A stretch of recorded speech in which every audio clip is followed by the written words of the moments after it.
अस्सलामुअलैकुम, कैसे हैं आप सब लोग। उम्मीद करती हूँ सब ठीक होंगे। वीडियो पसंद आएगी तो वीडियो को लाइक कर दीजिएगा। चैनल पे न्यू है तो चैनल को सब्सक्राइब कर दीजिएगा। ये वीडियो 2 पार्ट्स पे है। पहले पार्ट में आपको वो ड्रेसेस दिखा रही हूँ जो कि मैं सेल करना चाहती हूँ, सेल नहीं, यानी कि मैं बेचना चाह रही हूँ। इसकी सारी मेजरमेंट्स आपको इस वीडियो में मिल जाएंगी। इसकी आपने कीमत मुझसे अगर पूछनी है तो ड्रेसिंग मेनिया 21 इंस्टाग्राम पे डीएम कीजिएगा, वहाँ से पूछिएगा। अगर आपको समझ में आती है तो बाय कर लीजिएगा, नहीं आती तो फिर कोई और बाय कर लेगा। पहले जो बहन पेमेंट कर देंगी उनको ये ड्रेसेस मिलेंगे। बाद में ना कहिएगा कि हुण सानू नहीं लबा। एक जैसे मैं 2 ड्रेसेस स्टिच करते हुए थोड़ा घबराती हूँ। अच्छा, मेरे ड्रेसेस होते हैं मीडियम साइज़ के हवाले से। अगर तो वो लूज़ फिटेड होते हैं तो फिर चेस्ट की फ़िटिंग थोड़ी सी इसकी खुली हुई होती है। सारी मेजरमेंट्स आपको अगर मैं नहीं बता पाऊँगी ज़बान से तो सारे इंचेस टेप में वो पॉइंट आउट कर दूँगी कि इथे तक है गए। अच्छा, ये कुर्ती मैंने कोई 1.5 साल पहले स्टिच की थी। इसको मैंने पैचेस के साथ, लेसेस के साथ स्टिच किया था। बाजू के ऊपर सारी चकोर मैंने टुकड़ियाँ लगा के सीढ़ी लेस के साथ। बाजू की लंबाई इसकी 22 इंच आई गेस, और इसकी कांधा आर्म होल की डेप्थ जो थी वो तकरीबन 10 इंच थी। अच्छा जी, कमीज़ की लेंथ आपने देख ली है। अमूमन जो चेस्ट फिटिंग रखती हूँ वो तो नॉर्मल कुर्तियों की मैं 20 रखती हूँ, लेकिन इसकी 21.5 है क्योंकि थोड़ी सी लूज़ फिटेड है। वो बहनें जो कहती हैं कि लाइक आप लोगों को ब्रांड स्टाइल, तो मैंने ये सब कुछ कटिंग स्टिचिंग आपको सिखाई हुई है। ज़रा ध्यान से धीरज से आप इसे देख लें तो आप लोगों को ये ख़ुद से बनाना भी आ जाएगी। गले की चौड़ाई नॉर्मली मैं ज़रा अगर डीप चौड़ाई में ज़्यादा पहनती हूँ तो डीप कम रखती हूँ। मतलब मैं कुछ ना उल्टा सिल्टा बोल रही हूँ इसलिए कि बहुत ज़्यादा गर्मी, बहुत ज़्यादा हब्स हुई पड़ी है कराची के अंदर। अच्छा, वो तो एक कुर्ती थी। सारी मेजरमेंट्स स्क्रीन पे आपको नज़र आ गई हैं। इंच स्टेप को देख लिया आपने। दूसरा ये 2 पीस है। 2 पीस इन द सेंस के ये क्यूलोट्स मैंने बनाए थे पहले, तो इसके साथ बड़ा ही ग्रेसफुल इसका इफ़ेक्ट आ रहा था, तो मैंने इसके साथ ही इसे रख छोड़े। ये मैंने फैब्रिक कॉटन बेस्ड लिया था और इसके अंदर सेल्फ टेक्सचर जिसे मक्खी नंग के गई जे आमों के मौसम में कहते हैं मक्खियाँ बहुत आती है। ये 37 इंच लंबा ट्राउज़र है और इसका बॉटम 12.5 इंच है और ये मीडियम साइज़ है। दोबारा बताए दे रही हूँ, मीडियम साइज़ है। ये जो ग्रीन कलर की शर्ट है शायद थोड़ी सी लार्ज वालों को भी हल्की फुल्की आ जाए, लेकिन अपनी चेस्ट फिटिंग के अकॉर्डिंग देख लीजिएगा। हर ड्रेस में चेस्ट फिटिंग होती है। बाजू में मैं तकरीबन 21 इंच रखती हूँ। बाजू आगे से खुली रखती हूँ तो 6 इंच नहीं तो 7 इंच। ये वाला फैब्रिक है हमारे पास शीशा लॉन की तरह का। लाइक इसे आप लॉन नहीं कह सकते, थोड़ा सा कॉटन बेस्ड है। इस पर ये फंकी सा पिंक कलर ऑरेंज कलर की कढ़ाई हुई है। इसके ऊपर हम लोगों ने ये वाली लेस का काम किया हुआ था। साइड की फ़िटिंग में सारा आया हुआ है। चौक दामन से होता साइड की फ़िटिंग से होता आर्म होल से होता गले तक गया है। गला चकोर रखा है मैंने। जिस तरह आप लोग वो नहीं गले देखते थे जो हम लोग बे शेप बनाते थे, वैसे चौड़ाई में ज़्यादा है, गहराई में कम है। इस कमीज़ की लंबाई तकरीबन 44 इंचज़ है या 43.5 इंचज़ है।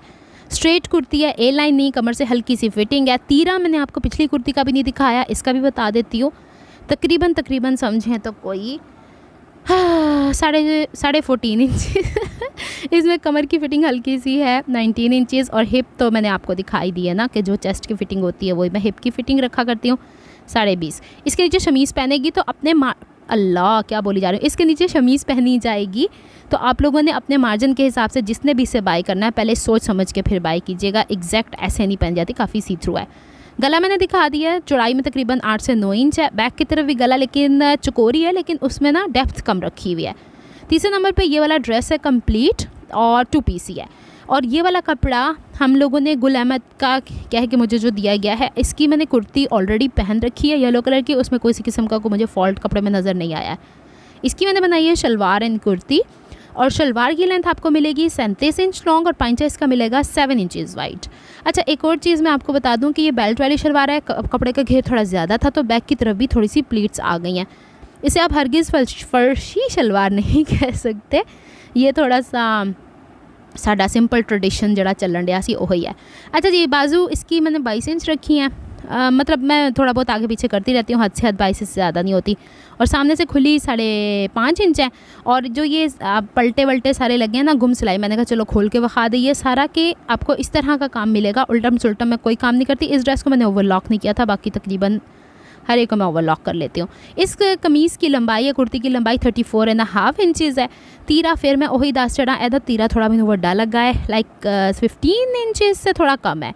और फिर इसकी 14.5 और 15 और गला चौड़ा है इसका जनाब 7 इंच और गहरा तकरीबन वही फिर मक्खी फ्लाई कर दी हुई गई फिर यदि लंबाई नापन डई सा। अच्छा, चेस्ट फिटिंग इसकी 21 इंचज़ है, कमर की कोई फिटिंग नहीं क्योंकि बॉक्स शर्ट है, और 22 इंचज़ इसके हिप की फिटिंग है।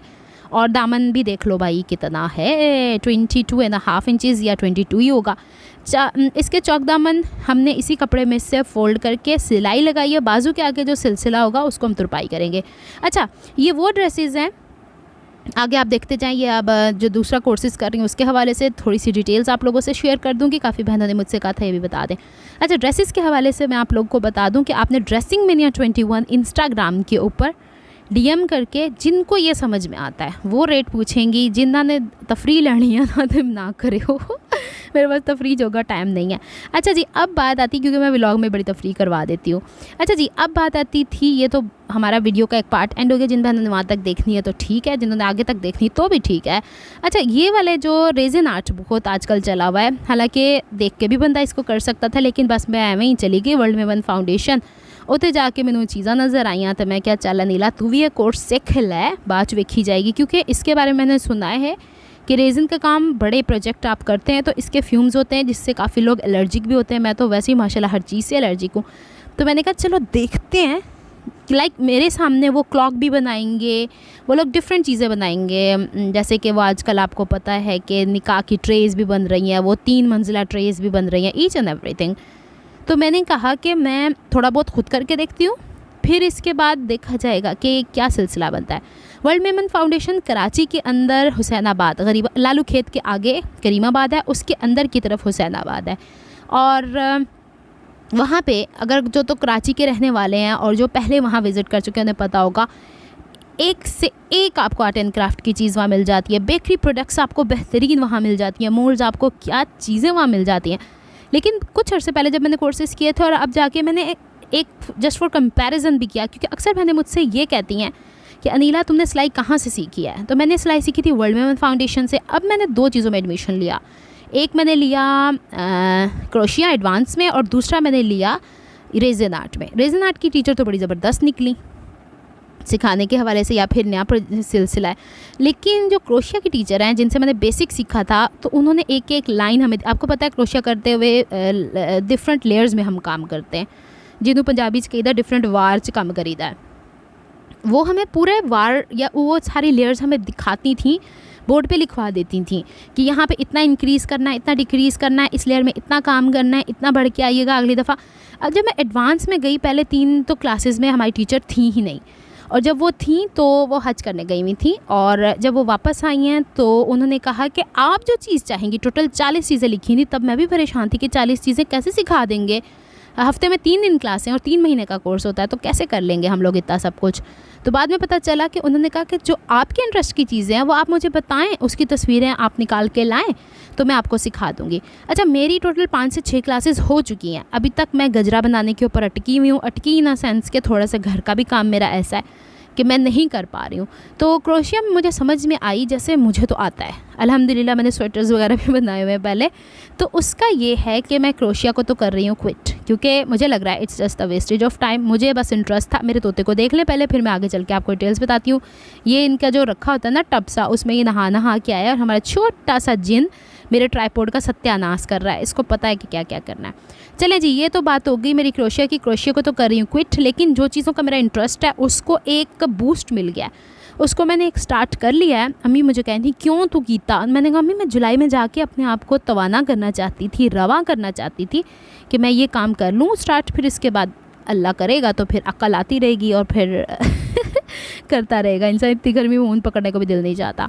एनीवेज़, ये तो होगी क्रोशिया की कहानी। बाद में आते हैं रेजिन आर्ट की तरफ। अच्छा, क्रोशिया की फ़ीस कितनी थी? 3 महीने की 600 रुपये आई गेस, और रेजिन आर्ट की फ़ीस मेमन फाउंडेशन के अंदर 3 महीनों की है 1050 रुपये। अब फ़ीस तो बड़ी सस्ती है, सिखा भी दिया जाता है, वहाँ सीखने वाले भी बहुत अमीर कबीर भी आते हैं, आपको हर चीज़ लेने की ज़रूरत नहीं होती है। कराची वालों के लिए तो बहुत ज़बरदस्त अपॉर्चुनिटी है, लेकिन इसका सामान बड़ा एक्सपेंसिव है। ये एक मोल्ड आप देख रहे हो, ये जो नीचे सांचा पड़ा हुआ है, ये एक मेरे ख्याल में ये 800 का था कि 500 का अगर यही मैं बोल्टन मार्केट से बाय करती, जैसे कि मैंने अपने भाई से बात की थी कि मेरा इंटरेस्ट अगर डेवलप हुआ किसी बड़ी चीज़ को बनाने के लिए, तो फिर मुझे कह रहे थे कि बोल्टन मार्केट से रेज़न भी मिल जाता है, हार्डनर भी मिल जाता है। आप लोगों में से बहुत सारे लोगों ने बहुत सारी वीडियोस देखी होंगी और इसको करने की कोशिश की होगी या करती भी होंगी, जो बहनें ये देख रही हैं या इर्द गिर्द लोगों को करते हुए देखती होंगी। तो अब मैं सच्ची और सीरियस आपको बात बता रही हूँ कि जो रेज़न की आपने पहली बॉटल देखी और उसके बाद छोटी बॉटल देखी जो मैंने मिक्स किया है, ये 900 रुपये की आई है। इसमें ये चुनी मुन्नी सी सारी चीज़ें बनेंगी, बड़ा कोई प्रोजेक्ट हद से अधिक छोटी सी ट्रे बन सकती है। जितने बड़े आप वॉल क्लॉक्स देखते हो, जितना सब कुछ बड़ा प्रोजेक्ट देखते हो, उसके लिए आपको एक शाबाश तू डिगी जा, उसमें से एक बॉटल जो है ना 2500 तक की भी आती है। मतलब वो आपको कितनी लगानी पड़ती है। इसीलिए तो ये चीज़ यार इतना महंगा है। फिर इसके अंदर इस्तेमाल होने वाले शीशे, इसके अंदर इस्तेमाल होने वाले ग्लिटर्स, इसके अंदर इस्तेमाल होने वाली डिफरेंट चीज़ें, हर चीज़। और सबसे बड़ी चीज़ ये कि आपके सामने तो ये मैं मतलब आपके सामने जो ये मैं काम कर रही हूँ, ये मेरा दूसरी टाइम अटैम्प्ट है। पहले अटैम्प्ट में मैंने मेरे पास ग्लव्स नहीं थे, सारा सामान ले मैंने ग्लव्स के बगैर काम। ये जो पाउडर आप देख रहे हो ये मीका पाउडर है। ये वो कलर है जो इसी के लिए शायद आता है, मुझे बहुत ज़्यादा एडवांस नॉलेज नहीं है, इसी के लिए आता होगा। तो अब क्या हुआ कि ये मेरे हाथ पे लग गया, मैं पसीना बहता है, मैंने पसीना साफ़ करने के लिए हाथ को अपना यूं नाक के पास किया तो सारा मेरा मुंह भी रंगा गया। तो बहुत सारे प्रोज एंड कॉन्स होते हैं इसको काम करने के लिए। वो तो खैर हमें हमारे टीचर ने बता दिया था ये कलर कैसे आप निकाल सकते हैं, लेकिन वही वाली बात हुई कि एहतियात इलाज से बेहतर है। अगर मैं हर चीज़ से एलर्जिक हूँ तो मुझे इसको भी एहतियात से करना चाहिए था। अगले दिन फिर मैंने ये ग्लव्स बच्चों से लिए कि मुझे दो, मैंने ये पहन के काम करने हैं। वो वाले भाई, अब मुझे करीमाबाद हुसैनाबाद जाने के लिए पूरा 1 घंटा लगाना पड़ता है, तो मैं कहाँ से लेके आती। तो बहरहाल मैंने आपको सारी डिटेल्स बता दी हैं। ख़र्चा अपने हिसाब से देखिए, जब आपने सीखना है ना, ख़ासकर मैं कराची वालियों से इसलिए कह रही हूँ कि अगर आप वहाँ जा सकती हैं, 1 महीने का भी कोर्स कभी होता है, कभी 2 महीने के भी कोर्सेज़ होते हैं, कभी 3 महीने के भी कोर्सेज़ होते हैं। तो आप लोग अगर जाके सीखना चाहती हैं तो ज़रूरी नहीं है कि आप मतलब हर एक को देखें। जैसे मैंने अक्सर आजकल की बच्चियों को देखा है जो मेकअप करने भी सीखने आ रही हैं, और डिफरेंट कोर्सेज़ होते हैं। उनकी माएँ नीचे बैठी हुई होती हैं, मेरी उनसे जब डिस्कशन होती है तो वो कहती हैं कि हमारी बच्चियाँ हमें कहती हैं हमें ये भी दिलवा दो, ये भी दिलवा दो। मैंने कहा यहाँ पे बेसिकली आपने सीखना है। टोटल अगर क्लास में 35 लोग हैं तो 35 डिफरेंट लोग अपने हिसाब से चीज़ें लाते हैं। हर इंसान को चीज़ें ख़रीदने की ज़रूरत नहीं होती। पहले आप देखें आपके मेयार के मुताबिक है वो चीज़, फ़ीस तो आपने भर दी, अगर आपको इसमें इंटरेस्ट आता है देन इन्वेस्ट, फिर आप वो करें। देखें आजकल हर कोई इसके ऊपर बिज़नेस के ऊपर भी काम कर रहा है और इसको लेके भी आगे चल रहा है। कई लोग इसके बड़े बड़े प्रोजेक्ट्स बना के भी सेल कर रहे हैं और कई लोग इसके कोर्सेज़ करा रहे हैं। तो भी बहुत मैंने उसकी फ़ीस देखी है, एक्सपेंसिव भी होती है। मैं समझती हूँ आजकल जो किराया चल रहा है और फिर उस बेस पे एक इंसान अपना इंटरनेट दे रहा है, फिर वो अपना मटेरियल आपको इस्तेमाल करके आपको वीडियो दिखा रहा है, तो फिर इसका मतलब है कि वो इंसान जो है ना वो 10,000 अगर आप लोगों से फ़ीस चार्ज कर रहा है ना, तो बिल्कुल भली है। मैं ठीक कह रही हूँ, क्योंकि मैं मेमन जाती हूँ 1 घंटा ख्वारी के बाद, चिंची चलने बंद हो चुके, गाड़ियाँ इतनी मिनिमल हैं कराची के अंदर। एक दिन तो जाने के लिए 1,000 से 1,500 मेरा तो किराया ही निकल जाता है, और 3 महीने जाना है तो फिर ख़ुद मल्टीप्लाई कर लें इससे। तो अब अच्छा, एक दफ़ा और ऐसा भी हुआ था जो मैं अपना पर्सनल एक्सपीरियंस आप लोगों से शेयर करती हूँ। मैंने यूट्यूब के ऊपर ये आप लोगों से कहा था कि मैं कोर्स सिखाना शुरू कर रही हूँ। एक बहन ने मुझसे रब्ता किया तो मुझसे पूछनी है फ़ीस कितनी। मैंने सच्ची बात बोलूँ, मैंने कहा 5,000 रुपये। कहती हैं लो, मुझे आपसे ये उम्मीद नहीं थी, इतनी महंगी, मैं आपको अनसब्सक्राइब कर रही हूँ। मैंने कहा श्योर, मुझे इससे कोई फ़र्क नहीं पड़ता, क्योंकि मैं जब आपको सिलाई सिखा रही हूँ शलवार कुर्ते की और साथ में ट्राउज़र की, उसमें मेरा कपड़ा लग रहा है, उसमें मेरा इंटरनेट लग रहा है, उसमें मेरी इलेक्ट्रिसिटी लग रही है, उसमें मेरी सिलाई, मेरा टाइम जा रहा है, उसमें पूरा मेरा 1 महीना जा रहा है, उसमें हर बंदी को अलहदा से लेके चलने का सलीका चल रहा है। तो फिर इसमें क्या ही रह जाता है। जाएँ तो फिर ठीक है, ऐसे लोगों के लिए मैंने तो वैसे शुरू नहीं किया ना, मेरे पास इतना टाइम बन पाया। लेकिन बात ये है कि आप लोग ज़रा बाहर निकल के तो देखें सोसाइटी के अंदर कि आपको किस तरीके से चल फिर कर भाग दौड़ के फिर अपना भी कपड़ा ले जाना पड़ता है, फिर आपको सिलाई के हिसाब से अलग चीज़ें ख़रीदना पड़ती हैं, और आगे सिखाने वाला आपको कैसे सिखाता है। ज़रा मैं चैलेंज करती हूँ आप लोगों को, करके देख लें आप लोग एक दफ़ा, आपको लग पता जाएगा कि सिखाने वाला कैसा होता है। अभी कुछ मैं जैसे 9-10 के बच्चों को पढ़ाती हूँ गवर्नमेंट स्कूल में, तो कई बच्चे ऐसे भी होते हैं जो थोड़े से ओवर एज हो चुके होते हैं। उनमें से 4 से 5 बच्चे इस दफ़ा 9-10 में ऐसे थे जो कि सिलाई सीख रहे थे। मैंने उनसे पूछा, मैंने कहा क्या सीखते हो? तो कहते हैं मिस 6 महीने हो गए, हम लोग अभी शलवार की कटिंग और स्टिचिंग सीख रहे हैं। ठीक है, एक प्रोफेशनल इंसान जितना ज़्यादा उसके ऊपर इन्वेस्ट करता है उतना ही ज़्यादा टाइम इन्वेस्ट करता है, उतना ही ज़्यादा वो अच्छे तरीके से। मुझे पता है कि मैं अभी स्टिच करती हूँ, मुझसे कहीं ना कहीं फ्लॉज रह जाते हैं, और मर्दाना सिलाई में तो कहीं पे भी चुन्नट, कहीं पे भी क्रीज, कहीं पे भी गलती का इम्कान होता ही नहीं है। उनमें से 2 बच्चे लेडीज सिलाई भी सीख रहे थे। तो बताने का मकसद आप लोगों को ये है कि देखें, कोई भी चीज़ बेकार नहीं, कोई कुछ नहीं, लेकिन इन पर्सन सीखना, ऑनलाइन सीखने में, ऑनलाइन हमेशा आपको महंगा पड़ेगा, इन पर्सन भी महंगा पड़ेगा जितना आप इन्वेस्ट करो। तो आप दोनों चीज़ों को कंपेयर किया करें, ऐसे ही किसी को टारगेट करने ना बैठ जाया करें। एक लंबे अरसे तक मैंने टिकटॉक यूज़ नहीं किया था, अब मैं टिकटॉक यूज़ कर रही हूँ तो वहाँ वीडियोस भी देखती हूँ, लोगों की बातें भी सुनती हूँ, इन अ सेंस कि दूसरे लोगों की जब वीडियोस देखती हूँ तो उन लोगों का सुनती हूँ कि वो इस तरीके से बात हो रही है, इस तरीके से बात हो रही है, इस तरीके से लोग ऐसा कह रहे हैं, वैसा कह रहे हैं। कुछ कभी उसके अंदर जाके इन डेप्थ देखा है कि कितनी स्ट्रगल है, कितनी भाग दौड़ है। मुँह उठा के बातें कर देना बहुत ही आसान है, मुझे तो ये समझ में आती है बातें करने का टाइम मिलता कहाँ से है। इतनी सारी सूरत हाल में औरों को टॉन्ट करने का टाइम कहाँ से आ जाता है। नहीं अप्रिशिएट कर सकते, स्वाइप करो वीडियो, आगे भाग जाओ। ये लाइफ है, इसको कहते हैं जीना। ये थोड़ी कि टंगा वाड़ी जाओ तो काम करी जाओ तो तुसी उन्हां दे टंगा अड़ाई चले जाओ कि लो जी ए हुण करके ही असी रांगे, इसके बगैर तो हमें ना खाना हजम होना है तो ना पीना। ये पंजाबियों वाली बातें मैंने ठेक मुझे ना टिकटॉक की थोड़ी सी वो हो गई है। बहरहाल ये सब कुछ था, अब आपके सामने मैंने ये सब कुछ करके दिखाया है आप लोगों को। ये छोटी छोटी सी चीज़ें, इसमें बहुत सारी ऐसी चीज़ें जो मुझे नहीं आती थी, जाके मैंने मैडम से दोबारा पूछी हैं। इसमें से काफ़ी सारे मोल्ड्स में से अच्छी चीज़ें निकल आई थी, लेकिन अभी मुझे पता ही नहीं था कि जैसे वो नहीं होते ड्रॉपर्स, ये छोटी छोटी चीज़ें ड्रॉपर के ज़रिए करने वाली थी। ये ओवरफ्लो भी हो गया था, और ये जो गत्ता मैंने नीचे रखा था ये थोड़ा टेढ़ा था, इससे ब्लीड भी कर गया था। तो बहरहाल जी इसमें बहुत सारी चीज़ें हैं करने वाली। अगर आप लोग कहेंगे तो मैं जो सीखूँगी वो जितना करूँगी आप लोग को दिखा दूँगी। अगर आप लोग सीखना चाहते हैं तो मैं यहाँ पे शेयर कर दूँगी, मुझे कोई मसला नहीं है। चीज़ें तो आपने अपनी ख़रीदनी है ना, आप लोगों ने अपना सब। अब ये डिपेंड करता है कि चीज़ें कहाँ से मिलती। हाँ, जो क्रोशिया के हवाले से मैंने चीज़ें सीख ली, हाथों में देखे पसीने कैसे आए हुए, जो क्रोशिया के हवाले से चीज़ें मैं वहाँ से देख चुकी हूँ कि अब ये सब कुछ बनवाएंगी, तो फिर वो देखा जाएगा। अच्छा, ये बारीक वाले पे ना ये फायर से बबल्स जो इसके ऊपर आ जाते हैं, उसकी मदद से, फ्लेम की मदद से इसको बस्ट किया जाता है। बारीक वाले में बबल बस्टर आता है, एक अलग से स्प्रे टाइप का, हमें वो यूज़ करना है। वो भी मैंने बाय नहीं किया था, क्योंकि फिर वही बात, वो चीज़ें लें जो ज़रूरी हैं। अभी तक के लिए मैं इतना ही शेयर करती हूँ, इसके बाद मैं दिखा दूँगी आपको कचरा उठा लूँ। अच्छा, अब ये कि सब कुछ मैंने इसमें रख दिया था, इसे मैंने अपने फ्रिज के ऊपर जगह थी वो रख दी थी वहाँ पे, और इसे आपने 24 आवर्स के बाद निकालना था। लेकिन अगर जितनी लेयर पतली होती है ना, उस हिसाब से वो 12 घंटों में भी ड्राई हो जाता है। और एक रेज़न होती है जो कि यूवी रेज़न होती है, जो कि यूवी लाइट पे खुश्क हो जाती है। अमूमन इयररिंग्स में वो इस्तेमाल की जाती है, थोड़ी सी इससे ज़्यादा एक्सपेंसिव है।